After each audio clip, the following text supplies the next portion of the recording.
uma espécie de introdução à carta de Paulo aos Gálatas. Eu queria que você abrisse então sua Bíblia nesta epístola e nós vamos tecer algumas considerações sobre este tão importante assunto. Carta de Paulo aos Gálatas.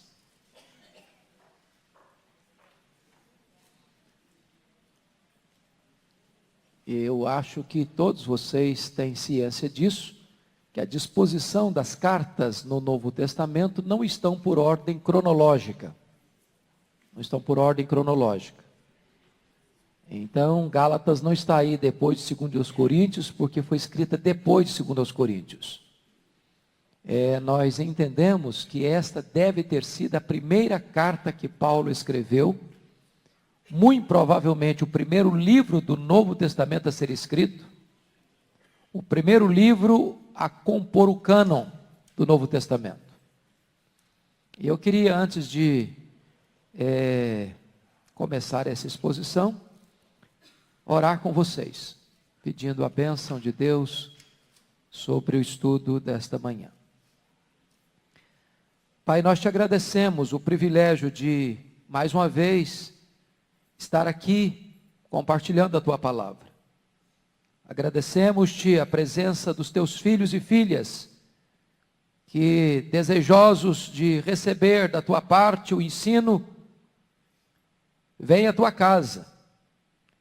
E nós rogamos-te que nesta manhã tu sejas propício a nós, iluminando a nossa mente, aquecendo o nosso coração, e dando-nos, Deus, o aprendizado que não apenas satisfaz a mente, mas sobretudo que inflama a alma e nos move à ação. Edifica-nos nesta manhã, dirimindo toda dúvida da nossa vida, a fim de que desta forma sejamos edificados e cresçamos no conhecimento e na graça do Senhor Jesus Cristo. Sê propício a nós e assista-nos com a iluminação do Espírito Santo, em nome de Jesus. Amém. Amém. Pois bem, vamos primeiramente fazer uma retrospectiva histórica para depois entrarmos no conteúdo da carta. Esta carta é uma carta que tem uma peculiaridade. De todas as epístolas de Paulo, é a única que não é dirigida apenas a uma igreja específica. Porque Gálatas não é uma igreja. Gálatas é uma região, é a Galácia. A Galácia. E nesta região, nós somos informados no livro de Atos dos Apóstolos, capítulos 13 e 14, que foram 4 igrejas plantadas. Antioquia da Pisídia, Icônio, Listra e Derbe. Portanto, diríamos hoje que esta carta era uma carta para uma coletividade de igrejas. Era uma carta circular, endereçada não apenas a uma igreja, como a igreja de Corinto, a igreja de Éfeso, a igreja de Filipos, a igreja de Colossos, a igreja de Tessalônica, mas a um grupo de igrejas que foram plantadas na primeira viagem missionária de Paulo. Vocês se lembram que na primeira viagem missionária, e está descrito isso em Atos 13, a igreja de Antioquia da Síria, que era a terceira maior cidade do mundo, só superada por Roma, capital do império, e Alexandria, no Egito, o evangelho começa a prosperar ali. E a igreja de Jerusalém manda para lá Barnabé. E Barnabé vai atrás de Saulo, que estava em Tarso. E traz Saulo para Antioquia. E eles ensinam uma multidão de discípulos. E esta igreja, que era multirracial, começa a ter uma visão missionária. E o Espírito Santo, instando a igreja em oração e jejum, ordena que fosse separado Barnabé e Saulo para a obra missionária. E a igreja então ora, impõe as mãos sobre eles e despedem esses 2 missionários, que vão acompanhado do auxiliar dos 2, o jovem João Marcos, que era primo de Barnabé. Vocês se lembram também que eles saem para a ilha de Chipre, chegam em Pafos, onde o procônsul Sérgio Paulo é convertido a Cristo. Depois passam por Perge da Panfilha, e em Perge da Panfilha, o jovem João Marcos retorna para Jerusalém. E também somos informados em Gálatas, capítulo 4, versos 14 ao verso 16, que Paulo vai pregar o evangelho pela primeira vez na Galácia, por causa de uma enfermidade física. Muito embora essa enfermidade não seja descrita em detalhes, mas deduzimos a partir do capítulo 4 que tinha a ver com o problema da visão. Porque os Gálatas receberam Paulo como um anjo de Deus. E, se possível, teria arrancado os próprios olhos para dá-los a Paulo. E acreditamos nós que o problema que Paulo enfrenta, porque ele não sai doente, pelo menos o texto bíblico não consta isso, que ele tenha saído doente de Antioquia da Síria, mas somos informados que ele chega doente na região da Galácia. Muito provavelmente ele contraiu uma malária nessa região de Perge da Panfilha, que era uma região alagadiça, pantanosa, de muito incidente de malária. Talvez por isso o jovem João Marcos tenha abandonado os 2 missionários e retornado para a casa da sua mãe em Jerusalém. A partir daí você vai notar Paulo usando uma espécie de amanuense, de secretário para escrever suas cartas. E isso reforça ainda mais a tese de que ele teve um problema de vista. E quando ele via de regra encerrava as suas cartas, ele pegava para fazer a saudação final, e nessa carta ele chega a dizer: vede com que grandes letras eu vos escrevo, dando a impressão que de fato ele tinha problema. Naquela época não tinha todos os recursos que nós temos hoje da oftalmologia, para ter um óculos, para ter uma lente, para correção visual. E vocês percebem que quando eles chegam na Galácia, 2 coisas acontecem. Primeiro, os gentios acolhem com muita avidez a palavra de Deus. Por outro lado, eles enfrentam uma hostilidade radical dos judeus. Radical. E essa hostilidade chega ao ponto máximo dele ter sido apedrejado. Em que cidade, vocês se lembram? Cidade de Listra. E arrastado como morto da cidade. Por uma intervenção milagrosa de Deus, ele recobra vida e continua o seu trabalho. E ele deixa nessas 4 cidades, dá para recordar as cidades? Antioquia da Pisídia, não se confunda Antioquia da Síria, Antioquia da Pisídia, a outra? Icônio, Listra e Derbe. Então, eles plantam igrejas nessas 4 cidades, eles constituem liderança nessas 4 cidades, e então retornam à igreja mãe. Qual era a igreja mãe que os enviara? Qual? A Antioquia da Síria. E está escrito no capítulo 14 de Atos, versículos 26 e 27, que reunida a igreja, relataram quantas coisas fizera Deus, e como Deus abrira a porta do evangelho aos gentios. Notem vocês que Paulo dá o crédito do sucesso do trabalho a Deus. Isso é importante. Porque quem abriu as portas foi Deus. Quem fez maravilhas foi Deus. Eles foram apenas os instrumentos. Pois bem, temos 2 possibilidades, porque os críticos que acham que Paulo não escreveu essa carta para a região da Galácia do Sul, que tinham duas Galácias, a Galácia do Norte, dos celtas, e a Galácia do Sul. O que nós cremos é que esta carta foi escrita para os crentes da Galácia do Sul, ou seja, da Galácia onde Paulo plantou as igrejas. Até porque na Galácia do Norte, onde viviam os celtas, nem temos ciência de que houvesse igrejas lá. Mas os críticos dizem o seguinte: mas como Paulo escreve essa carta para combater os judaizantes e não faz referência ao importante concílio de Jerusalém, registrado em Atos 15, onde esse assunto é tratado? Por que Paulo não menciona o concílio de Jerusalém?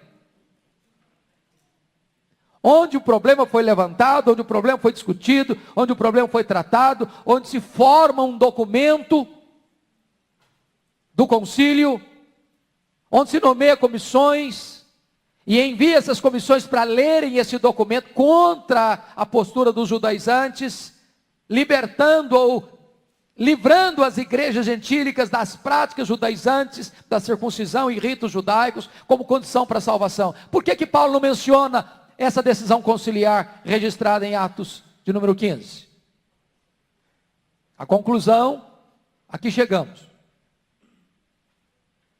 é que Paulo escreveu essa carta antes do concílio de Jerusalém.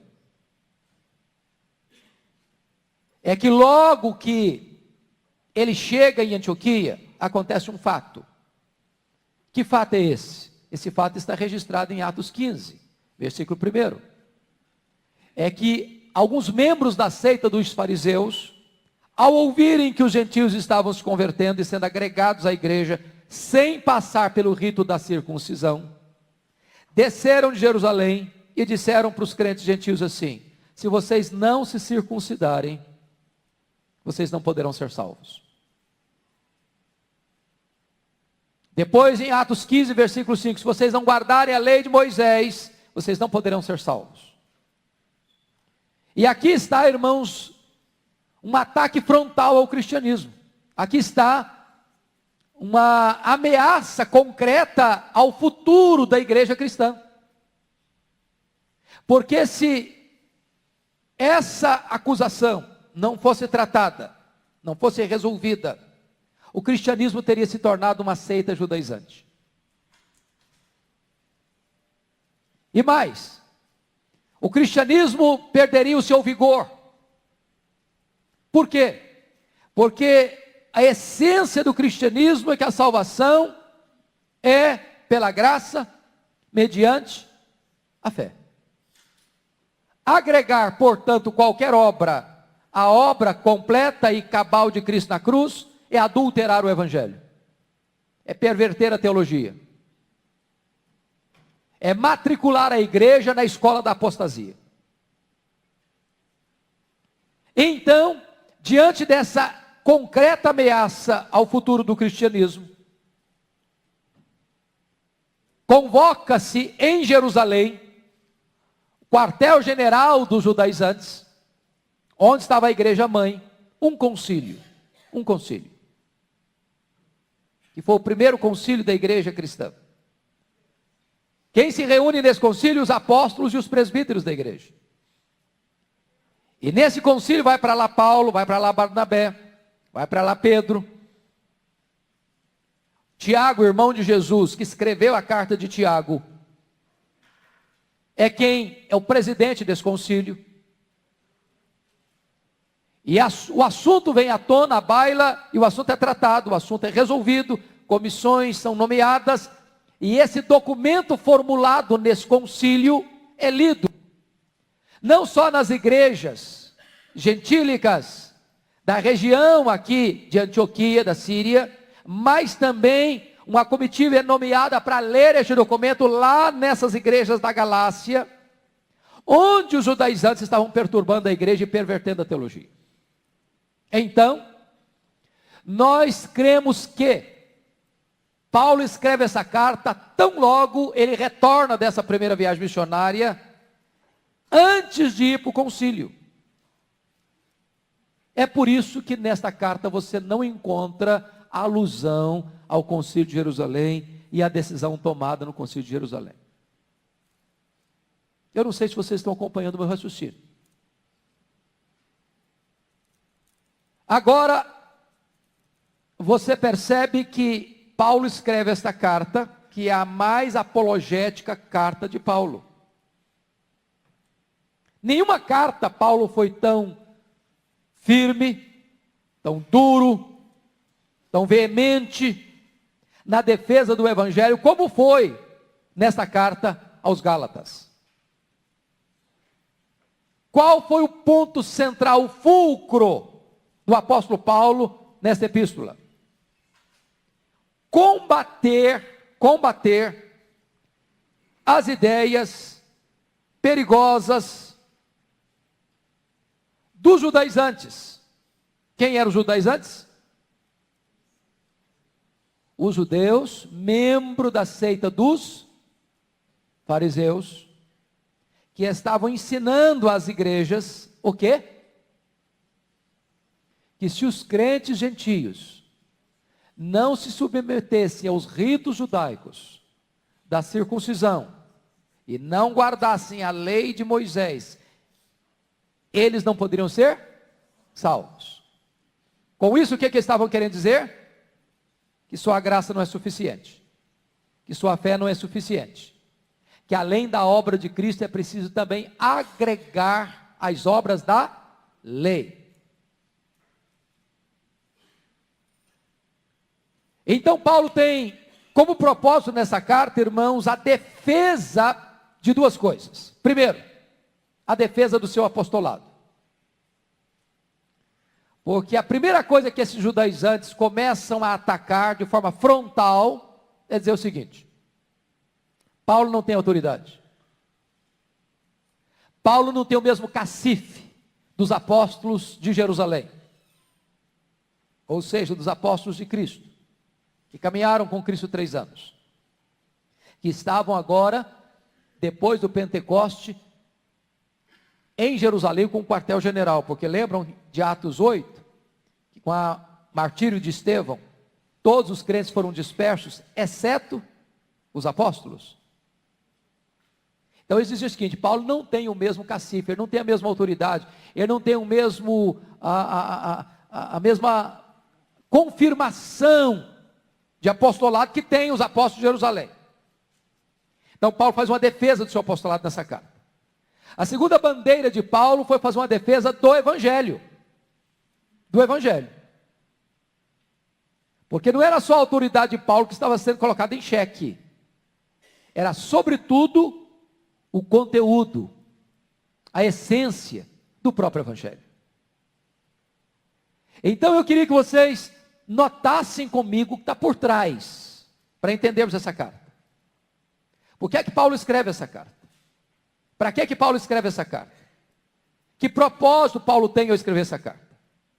Então, se vocês notarem, nos capítulos 1 e 2, Paulo está tratando da defesa do seu apostolado. Nos capítulos 3 e 4, Paulo está tratando da defesa do Evangelho. Nos capítulos 5 e 6, Paulo está tratando da defesa da ética cristã. Basicamente, esta é a síntese e esta é a essência desta carta. Então, agora, abra a Bíblia comigo, na carta aos Gálatas.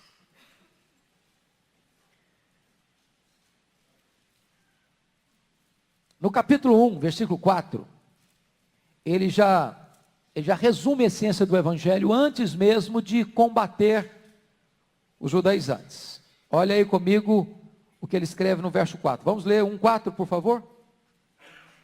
O qual se entregou a si mesmo pelos nossos pecados, para nos desarraigar deste mundo perverso, segundo a vontade do nosso Deus e Pai. Então notem vocês que ele atribui a nossa redenção exclusivamente à pessoa de Jesus Cristo. Jesus Cristo se entregou a si mesmo pelos nossos pecados. Então não tem remissão de pecados pela circuncisão, nem por guardar os rituais da lei, mas o livramento dos nossos pecados nos vem por meio de Jesus Cristo. E Ele fez isso para nos desarraigar, arrancar todas as raízes da nossa vida deste mundo perverso. Então, a primeira coisa, Paulo já abre a carta dizendo o seguinte: olha, ele está mostrando para que eu vim.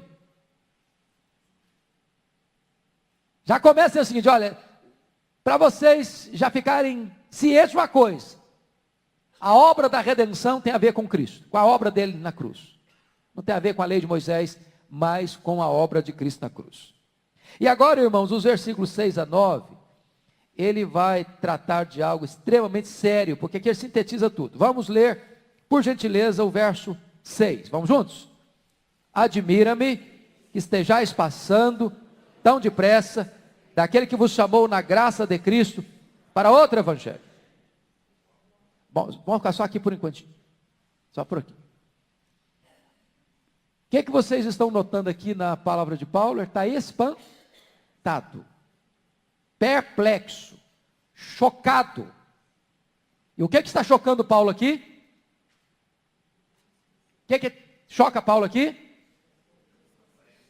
É que os Gálatas, membros das igrejas, Antioquia da Pisídia, Icônio, Listra e Derbe, tendo recebido o evangelho que Paulo e Barnabé pregaram na primeira viagem missionária, ao receberem os judaizantes, mudam de casaca tão depressa.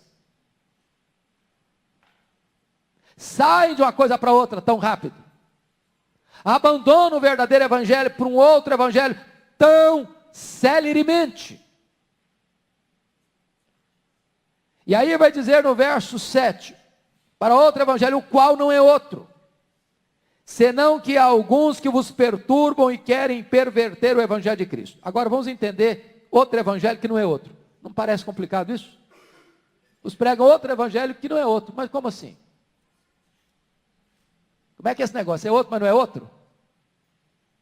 Para você entender o trocadilho de Paulo, você tem que entender uma palavra grega. Porque no grego haviam duas palavras para outro. Para nós em português, outro é outro, não tem outra palavra para outro. Né? O outro é outro e acabou. No grego tinha a palavra halos e a palavra heteros. Halos era outro da mesma essência. Por exemplo, Jesus Cristo disse: eu vou para o Pai e enviarei outro Consolador. O outro Consolador, o Espírito Santo, era da mesma essência de Jesus Cristo. Era halos, parácletos, o mesmo, da mesma essência, da mesma natureza. Só que, ele diz aqui, vocês passaram tão depressa para outro evangelho, heteros, o qual não é outro, halos. Ou seja, vocês passaram por um evangelho diferente, de outra natureza, com outro conteúdo, com outra mensagem, com outro foco, que não é o mesmo que eu preguei. Na verdade, esse outro evangelho que os Gálatas abraçaram, o heteros, evangelion, era um falso evangelho, era um substituto barato do verdadeiro evangelho.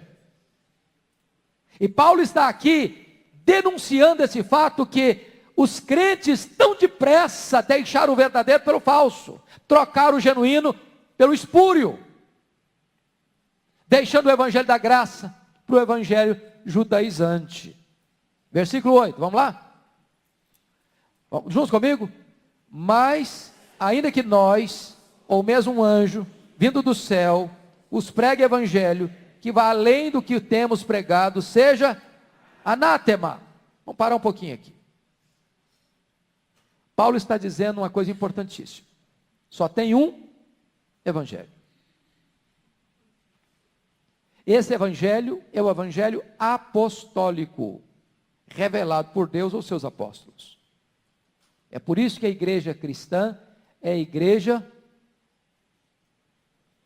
católica e apostólica. Católica porque ela é universal, não é catolicismo romano. Católica no sentido de que a igreja, ela procede de todas as tribos, raças, línguas e nações. Não importa onde ela está, se ela está em Cristo, ela é uma igreja católica e apostólica, não porque hoje nós temos novos apóstolos. É isso que o Nicodemos vai tratar amanhã, no culto Conexão com Deus. Quando nós falamos que nós somos uma igreja apostólica, não é que nós temos apóstolos novos hoje, é que nós seguimos a doutrina dos apóstolos. Ele é apostólica nesse sentido. Agora Paulo está dizendo que ainda que venha um anjo do céu e pregue outro evangelho, diferente do evangelho que os apóstolos pregaram, seja o quê? Anátema, maldito, rejeitado. O que Paulo está ensinando com isso? É que nós não temos hoje novas revelações. Nós não estamos abertos a novidades do mercado da fé. Nós não estamos abertos a alguém iluminado, entre aspas, que diz, eureka, descobri alguma coisa que nunca ninguém antes tinha descoberto, e agora sim encontrei a verdadeira verdade. Não! Nós não estamos abertos a novas revelações. Há um único evangelho. O evangelho que Deus deu aos apóstolos, pregado por eles. E a agenda da igreja não está aberta para novidades do método da fé. Versículo de número 9. Vamos juntos? Assim, como já dissemos, e agora repito, se alguém vos prega evangelho que vá além daquele que recebeste, seja anátema. Então, o que Paulo está ensinando aqui? Que no evangelho de Deus não tem o quê? Acréscimos. Não tem pós-scriptum. Não precisa de revisor. Não precisa de notas de acréscimo. Ele já está aqui, usando uma linguagem bem nossa, chutando a canela dos de 2 anos. A partir de agora, você vai perceber, no capítulo 1, ele vai responder uma acusação dos judaizantes, que Paulo estava tentando agradar as pessoas, um evangelho mais light, porque é de graça, para você guardar a lei, etc. Tal. E então, dizendo que Paulo era aquele camarada que fazia o politicamente correto, para se sentir bem, para se sair bem. Olha a resposta dele no verso 10. Porventura procuro eu agora o favor dos homens ou o de Deus? Ou procuro agradar a homens? Se agradasse ainda a homens, não seria servo de Cristo. E aí ele começa a contar, em defesa do seu apostolado, de quando ele convertido a Cristo lá no caminho de Damasco. Ele não consultou carne, ele não consultou sangue, nem subiu para os apóstolos que estavam em Jerusalém, mas partiu para a região da Arábia, onde ele ficou 3 anos. E a grande pergunta que deva ser feita, está aí no final do capítulo 1, é por que ele foi para a Arábia? E a resposta que nós temos é esta: ele foi para a Arábia para fazer uma espécie de seminário intensivo com o Senhor Jesus. Porque foi chamado fora do tempo. Ele diz lá em 1 Coríntios 15, 9, que ele era o menor dos apóstolos, porque perseguiu a igreja de Deus.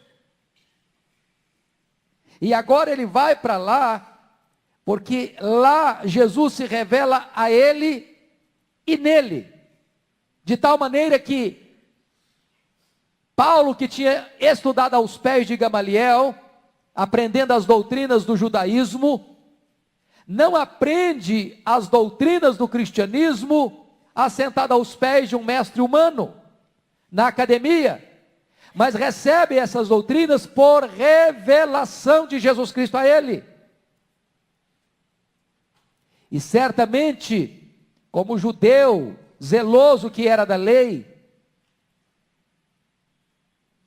ele vai reler o Velho Testamento. Porque notem que o passado dele foi um passado de quê? De perseguição a Cristo, de perseguição à igreja. E ele fazia isso pensando que estava cultuando a Deus, mandando matar os crentes. E ele, ao reler o Velho Testamento, ele descobre algo maravilhoso, que o Jesus que ele perseguira era o verdadeiro Messias. Verdadeiro Messias. Tanto é fato isso, irmãos, que capítulo 1, versículo 18, você pode notar aí, depois que ele passa 3 anos na Arábia, ele volta para onde? Para onde ele volta? Não, Gálatas 1, versículo 18. Não é... É o 18 que eu quero olhar com vocês. O versículo 17, desculpa. Leia o 17. Ele voltou para onde depois dos 3 anos da Arábia? Para Damasco. Para Damasco. Para Damasco.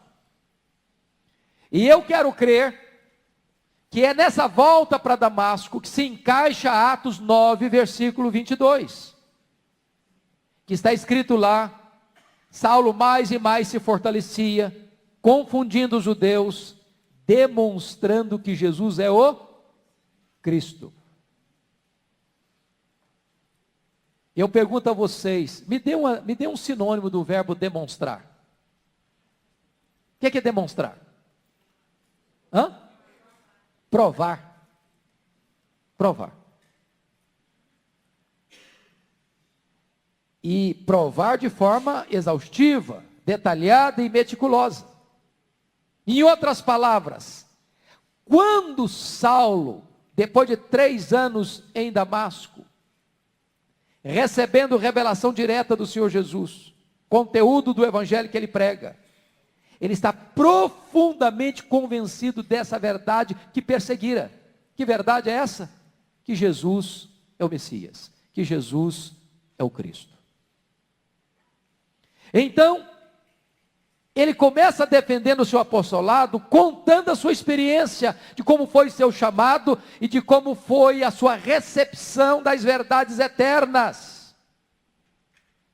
E agora então, no capítulo 1, versículo 18, é que ele vai contar a sua experiência, de como ele sobe para Jerusalém. Experiência essa registrada lá em Atos 9, 26 em diante. De como ele chegou em Jerusalém. Aqui não tem todos os detalhes, mas lá tem o detalhe de que quando chegou, os crentes não receberam, não acreditaram na conversão dele, pensaram que ele estava blefando, que ele estava sabotando a fé cristã, e que Barnabé, que foi esse grande instrumento de Deus para introduzi-lo aos apóstolos. Pois bem, ele continua a sua defesa no capítulo 2, no capítulo 2. E eu quero só chamar a sua atenção para a maneira como Paulo, de forma tão contundente, combateu os judaizantes. Nós já vimos aí, capítulo 1, 6 a 9, vamos conferir agora, capítulo 2, versículo 4. Você pode ler o 4 comigo? E isto por causa dos falsos irmãos, que se intrometeram com o fim de espreitar a nossa liberdade, que temos em Cristo, e reduzir-nos à escravidão. Então ele chama esses judeus, judaizantes, da seita dos fariseus, que haviam se imiscuído, e notem vocês que gente que estava vindo da igreja, de Jerusalém, e ele chama esse grupo aí, que está tentando arrastar os crentes gentios para o outro evangelho, que não é evangelho, de falsos irmãos, e ele diz que esses falsos irmãos tem um propósito. Qual é? Espreitar o quê? A nossa liberdade, que temos em Cristo, e reduzir-nos à escravidão. Porque a lei reduz a pessoa à escravidão. Por que reduz a escravidão? Quem pode me responder? Por causa do jugo da lei, mas o quê? Por causa da circuncisão, ou os outros rituais. É que a lei te dá uma ordem, faça, mas não te dá o quê? O poder para você cumprir a ordem. E eu pergunto a vocês, a lei é ruim? A lei é boa? A lei é boa. A lei é santa? A lei é santa. A lei é justa? A lei é justa. Então qual é o problema da lei? O problema da lei é que ela lida com um material muito ruim, muito fraco. Esse material é barro, ruim demais. Esse material é você, sou eu, somos nós. O problema não é a lei. O problema é que você e eu jamais conseguimos guardar essa lei. Se você e eu conseguíssemos guardar 100% da lei, nós seríamos salvos pela lei. E Jesus não precisava nem ter vindo ao mundo. O problema é que você e eu não guardamos a lei. Mas a lei não faz concessão. Não alivia a carga. Ou você guarda a lei, ou morre por ela. Por ela não, por causa dela. Então, impor a lei é reduzir uma pessoa à escravidão. Ele é escravo, ele não consegue ser livre, ele não consegue cumprir. Ele vive debaixo de um peso, ele vive debaixo de uma canga, de um jugo, de uma escravidão. Vamos ver outra maneira como Paulo diz isso. O versículo 5, 2:5, vamos lá, seguir a leitura. Aos quais, nem ainda por uma hora, nos submetemos, para que a verdade do Evangelho permanecesse entre vós. Ou seja, quando os judaizantes vieram botar essa canga no nosso pescoço, nós não nos submetemos a essa canga, esse jugo, nem uma hora. Nem uma hora. Vamos para o capítulo 3, versículos de 1 a 5, para ver novamente como é que Paulo combate esses judaizantes. Vamos ler juntos, 3, de 1 a 5, vamos lá?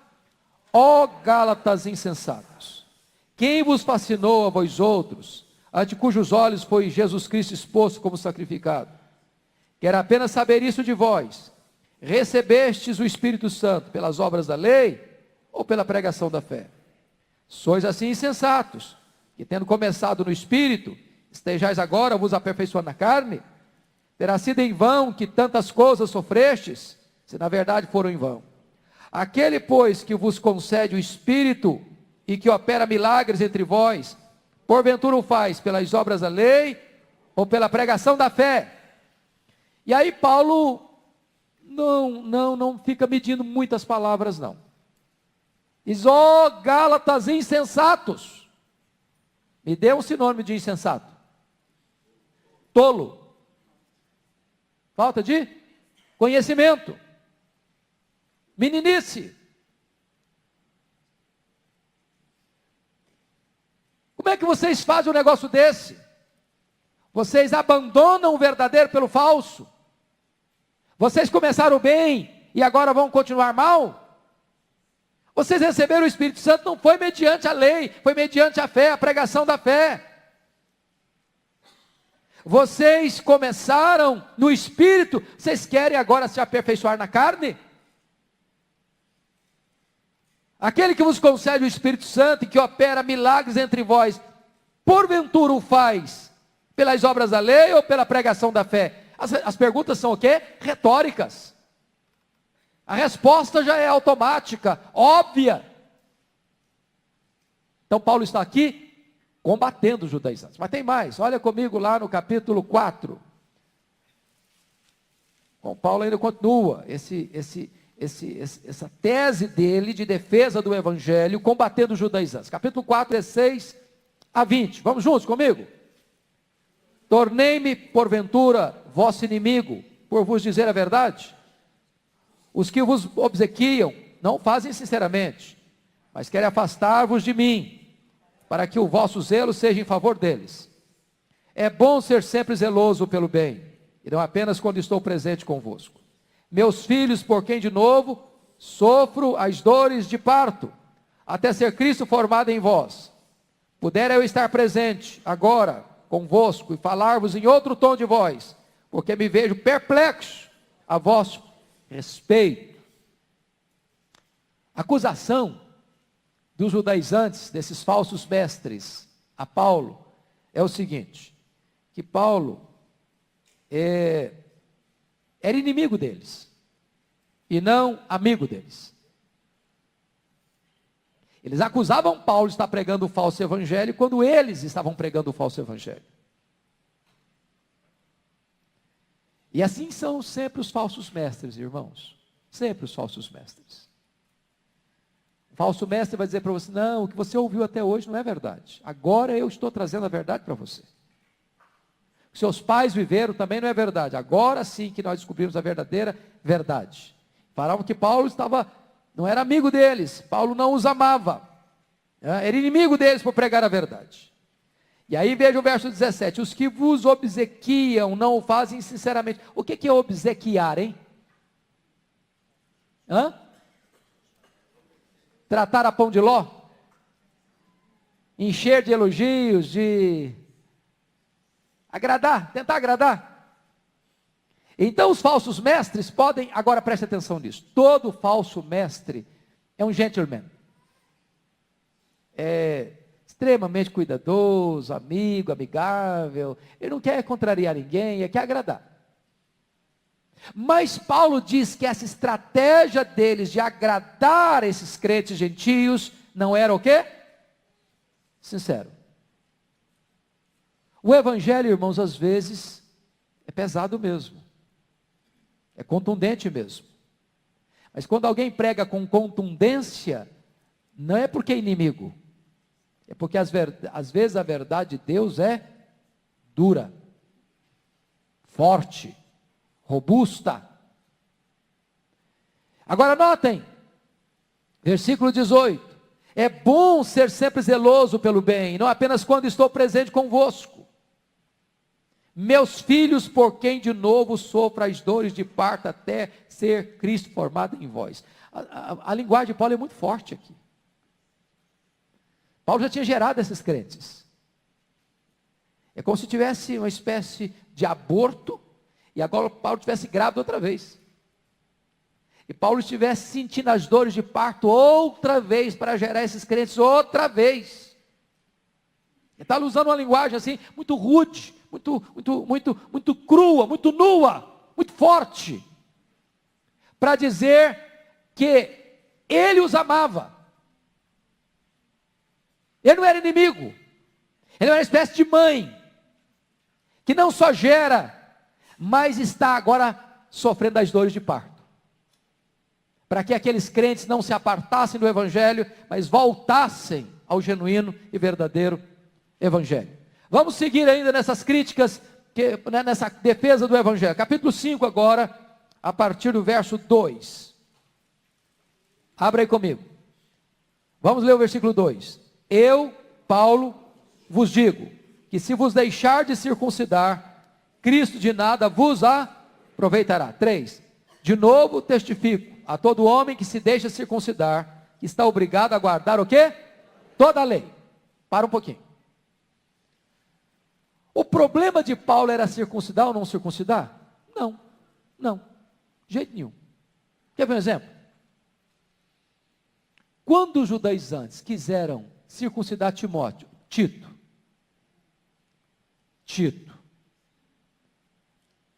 com a teologia por trás, Paulo diz não, de jeito nenhum.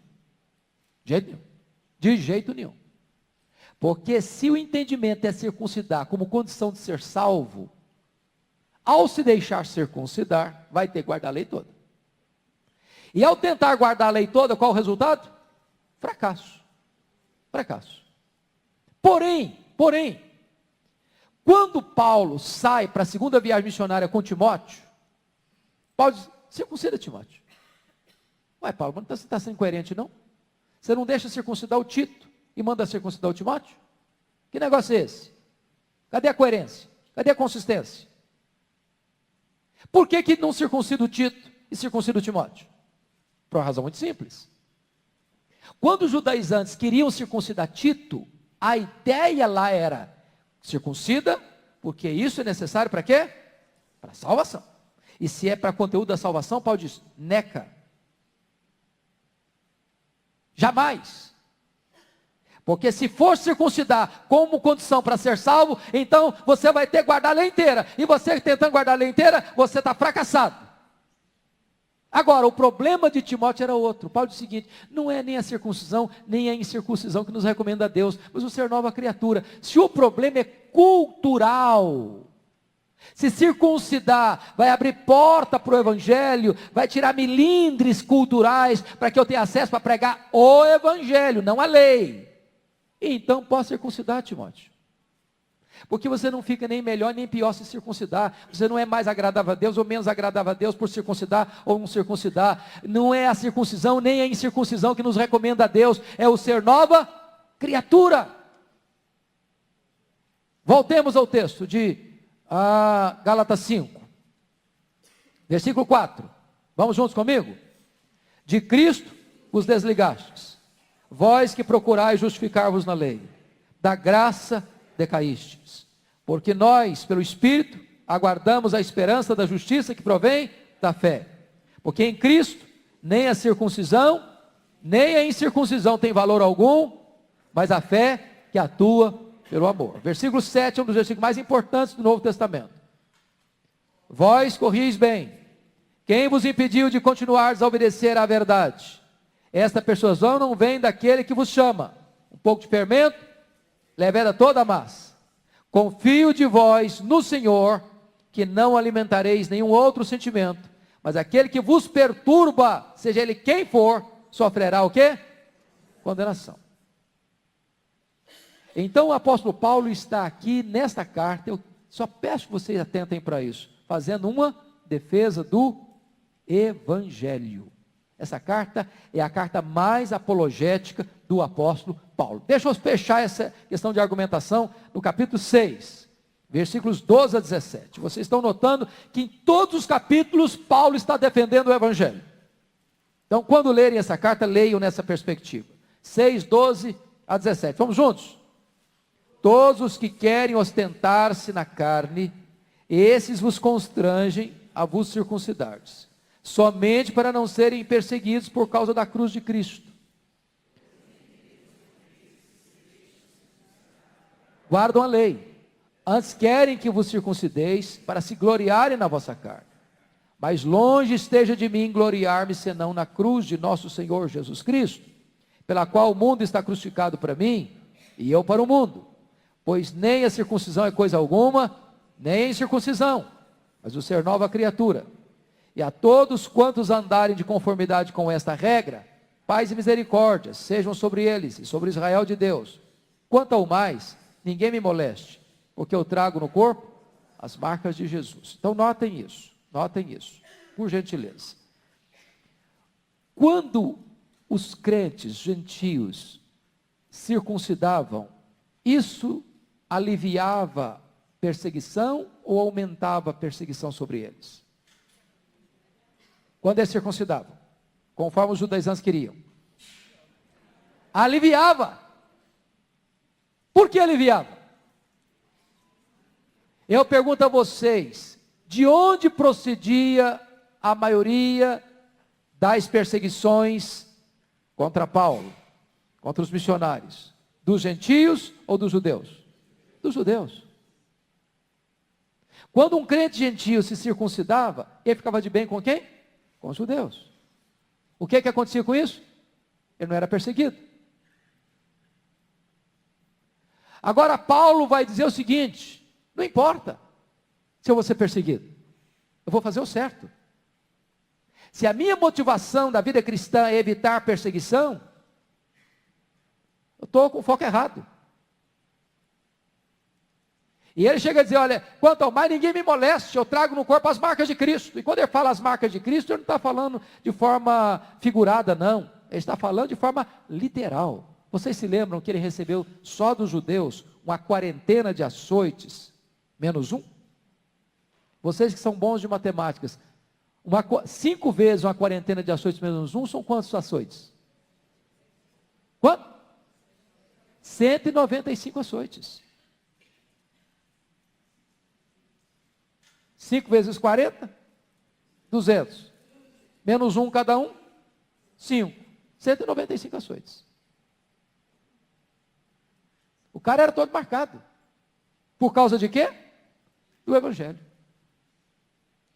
Pois bem, queridos, a essência desta carta, portanto, é provar o seguinte: que os judaizantes que estavam perturbando a igreja e pervertendo o Evangelho, são duas coisas diferentes. O Evangelho se perverte, a igreja se perturba. Então, falsos mestres na igreja têm dois propósitos: perturbam a igreja e pervertem o evangelho. E a tese essencial do apóstolo Paulo nessa epístola é aquilo que está escrito aí no capítulo 3, versículo 11. Vamos ler comigo? 3:11. Todos juntos, vamos lá? É evidente que pela lei ninguém é justificado diante de Deus, porque o justo viverá pela fé. É evidente isso. É evidente isso. Então a essência do que ele está querendo dizer é isso. A justificação não é pelas obras, é pela fé. Agora você pergunta, e aí? Bom, mas então, e onde que entra a lei nesse processo todo? Para que serve a lei então? Por que Deus deu a lei então? Se eu não sou justificado por meio dela, para que Deus deu a lei? Então a lei é ruim? Então a lei não presta? Então eu vou jogar a lei na lata do lixo?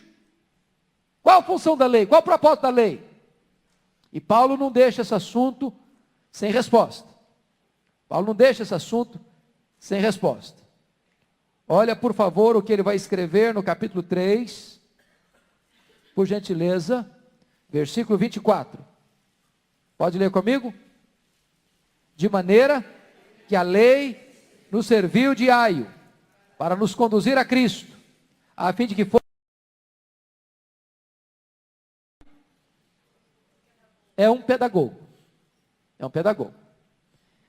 A lei pega você pela mão, diz o seguinte: o meu papel não é salvar você. O meu papel é levar você ao Salvador.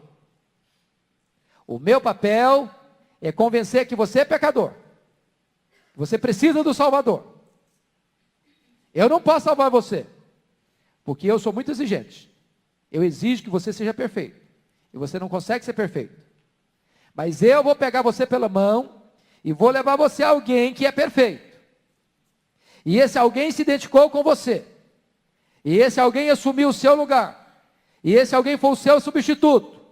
E esse alguém tomou sobre si o seu pecado.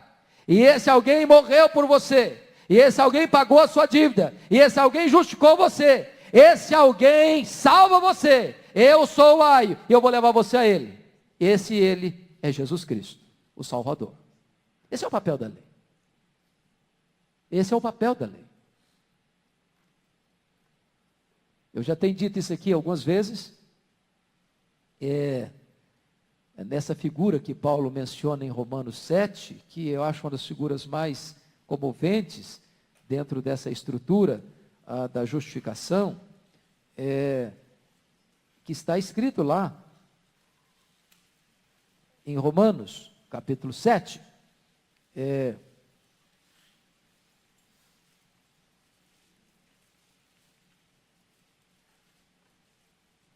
e a linguagem de Paulo é uma linguagem de casamento.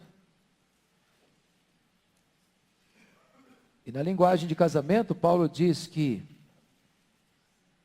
a lei tem domínio sobre o homem toda a sua vida. Ora, a mulher casada está ligada pela lei ao marido enquanto ele viver. Aí, se o mesmo morrer, desobrigada ficará da lei conjugal. De sorte que será considerada adúltera se, vivendo ainda o marido, unir-se com outro homem. Porém, se morrer o marido, estará livre da lei e não será adúltera se contrair novas núpcias. Assim, meus amados irmãos, também vós morrestes relativamente à lei, por meio do corpo de Cristo, para pertencerdes a outro, a saber, aquele que ressuscitou dentre os mortos, para que frutifiquemos para Deus. Aí você diz: Paulo, não estou te entendendo não. Negócio de casamento aí, com lei, com morrer, com ressuscitar, não estou te entendendo. É que Paulo não está falando de casamento. Paulo está falando da nossa relação com Cristo, e usa uma figura de linguagem. Qual o papel da lei? Eu estou casado com a lei é o marido, e eu sou a esposa do marido. E o texto diz que a mulher está ligada ao marido enquanto ele viver. E esse casamento é um casamento muito complicado, muito turbulento. Por que turbulento? Porque o marido é perfeccionista. O marido é perfeito. O marido é a lei, é justo, é bom, é espiritual. Ele não erra nunca. Ele não admite erro nunca. Só que a mulher é atabalhoada. Ela é complicada. Essa mulher é inconstante. E essa mulher sou eu, sou você, somos nós.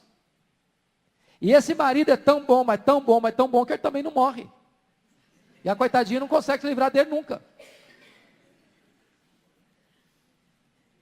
Como é que sai desse casamento? Se o marido não morre. E a mulher não consegue agradá-lo. E a resposta do texto é o seguinte: já que o marido não morre, sabe quem morre? A mulher. Porque a mulher morta não está mais ligada ao marido. Não tem negócio de casamento no caixão. E nem depois que ressuscita. Então a mulher morre e ressuscita livre do casamento. Porque ela morre em Cristo e ressuscita em Cristo para casar com outro. E esse outro é Jesus Cristo. Então essa é a ideia que a Bíblia traz dessa relação. Para que serve a lei? Não é para nos salvar, é para nos levar a Cristo.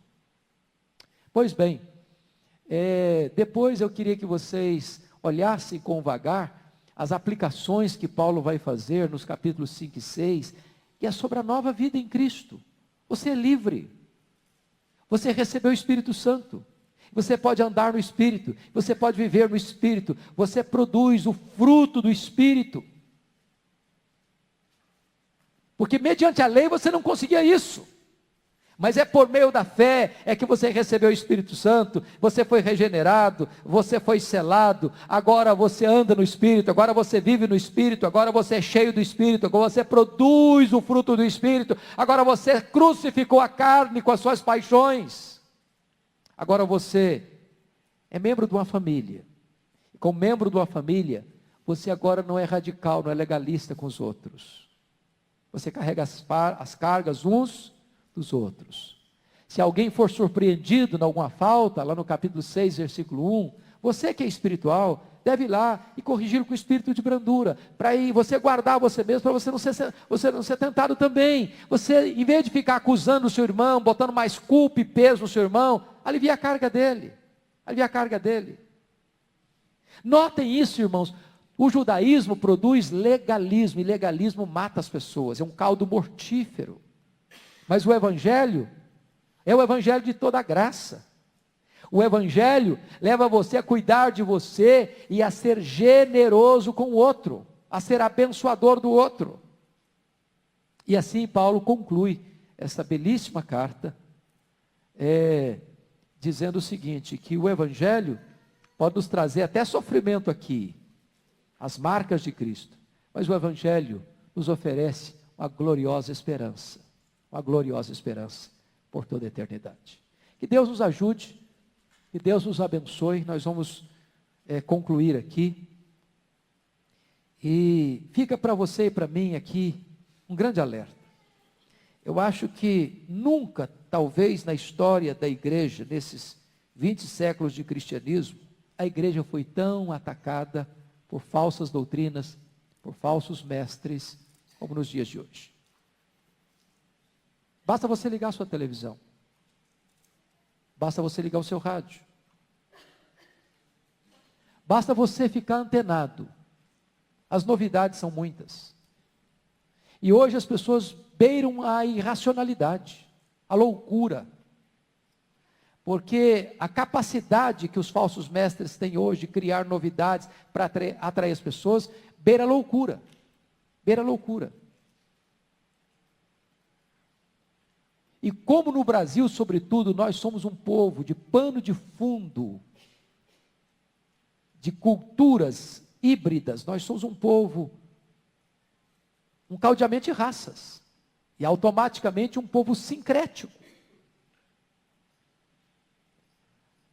Esses falsos ensinos atraem. As pessoas gostam disso. E Paulo chega a dizer que chegaria um tempo que as pessoas sentiam coceira nos ouvidos. Elas não suportariam a sã doutrina. Porque a sã doutrina exige arrependimento, renúncia, vida nova, compromisso, aliança com Deus. Os falsos mestres não exigem nada disso. Desde que você pague para eles. Desde que você enche o bolso deles. Desde que você os ajude a construir um império econômico. Eles estão prontos a fazer qualquer concessão.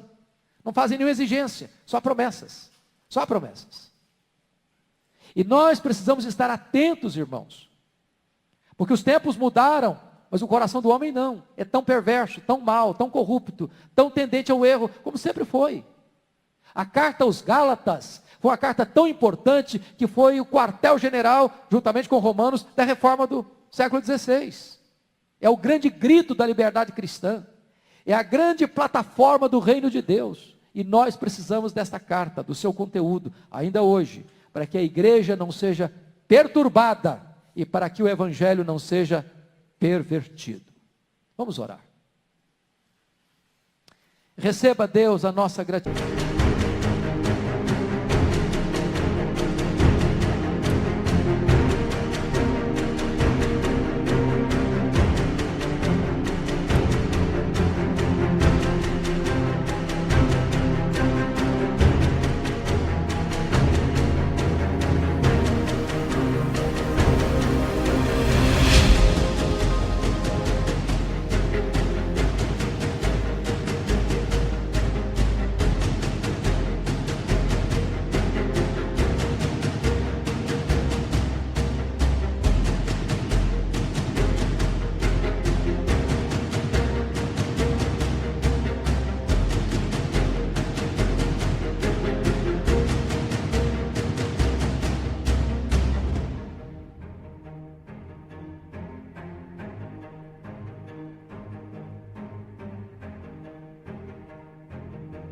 Gratidão nesta manhã, porque podemos abrir a tua palavra livremente e sermos confrontados e alertados por ela.